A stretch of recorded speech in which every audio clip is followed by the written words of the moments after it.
Let's take a look at the issue of comparing strings for equality.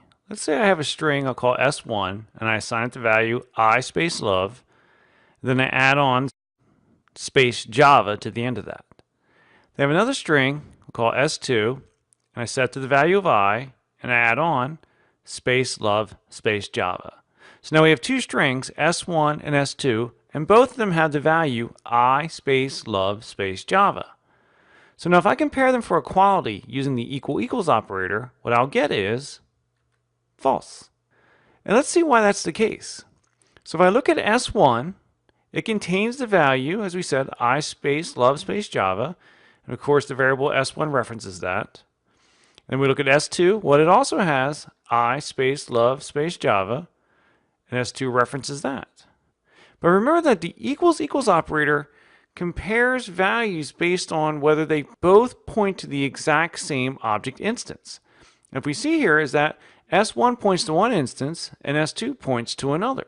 So they're not equals by the definition of the equal equals operator because they don't point to the same object instance. And that's where the equals method comes in. The equals method does a character by character comparison. So as long as the character by character comparison of the two values matches, then in that case, we get true. So in most scenarios of comparing strings for equality, we're going to use the equals method. Now something to consider though is that reference-based comparisons are actually quite inexpensive. Whereas character by character comparisons can be very expensive, particularly in very long strings. So it would be nice if we had situations where we were going to do a lot of comparisons of a particular string value. It might be nice to take advantage of that inexpensive nature of reference-based comparisons. And that's where the intern method comes in.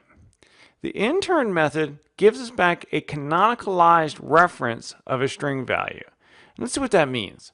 So let's say I declare another string variable, S3, and I assign it the value of S1.intern. Again, intern returns back a canonicalized value, and that's a fancy way of saying when you call the intern method on a string value, it will always return back the same exact string object for a given string value.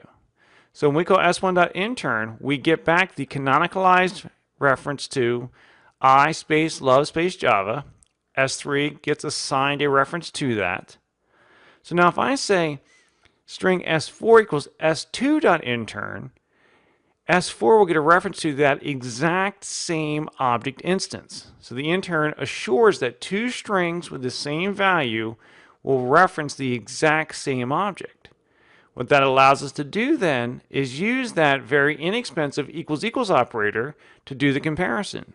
So S3 equals equals S4 returns true. As you might expect, there is a bit of overhead to interning a string. So in general, when you're doing a series of one-off comparisons of strings, you'll use the equals method to do that. But when you have situations where you expect to do a lot of comparisons to a given set of string values, that's where the intern method comes in. You'll often intern a series of string values you expect to search over and over again and put those into an array or some other collection. And then as you search that collection, you will then intern the incoming values and use that very inexpensive equal equals operator to see if you can find the value in that array or collection of intern string values.